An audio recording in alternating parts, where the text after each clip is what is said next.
And as if she knew he was up there, the girl tilted her head and was looking back at Sandro. Her eyes slid over him, and, ashamed, he ducked away. He wasn't in this to eyeball passers-by, was he? Sandro retreated to his desk. It had been found for him, like the flat, like every other piece of furniture, from the grey filing cabinet to the elderly but respectable computer, by Louisa. In the silence, he reflected that the lack of tourist groups, at least, was a mercy. A fondness for the sound of a Vespa or bus's brakes might be his own private perversion, but he'd never learned to love the guided tours.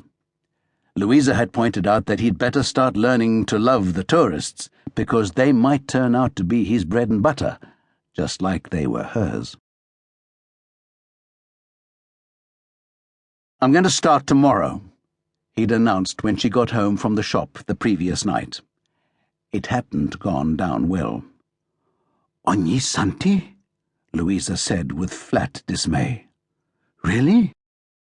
She stood in the kitchen with her coat still on, smelling of wood smoke from the street. Ogni Santi was All Saints' Day, the 1st of November, followed by All Souls the day after.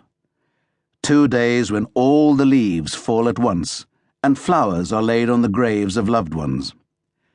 Tradition was Ogni Santi should be a day for quiet reflection, and the consideration of mortality. "Why not?" Sandro said defensively. "They called this afternoon to say the phone line's been installed. I've had enough of hanging around." But he knew why not.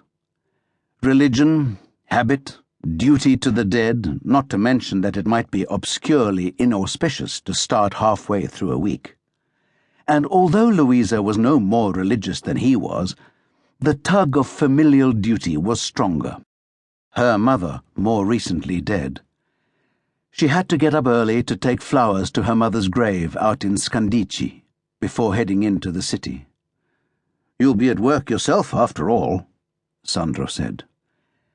Like many other religious days, the feast's status as a public holiday was being eroded, particularly in the big cities with their wealthy, godless visitors, and Louisa's employer, Frolini, had given in years back.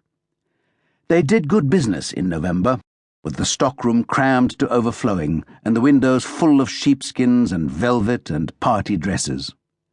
Louisa didn't like it, but it was the new Italy. "It seems like bad luck," she said uneasily. "I didn't want to put it off any longer," said Sandro with finality, and she could see that at least, was true. Grumbling, she had got up even earlier than usual to cook for him. "Your first day you'll take something hot to eat," she said, when he wandered into the kitchen, bleary-eyed, to remonstrate with her. The pristine lilies she had bought the night before for her mother stood in the sink. She'd given him bacala, salt cod stewed with tomatoes, and when Sandro prized open the foil dish 6 hours later at his new desk, it was still just warm. But then again, it was barely midday. He had been on the job 3 hours, and had done nothing but ogle a girl through the window and open a file on the computer for his accounts before closing it again. Expenses to date, €5,000, give or take. Income, 0.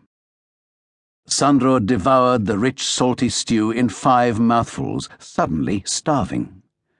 He spilled a little of the sauce on his desktop, and although he rubbed at it immediately, cursing, it left a tiny orange stain. A good start, he thought to himself. What will the clients think, supposing any ever materialize?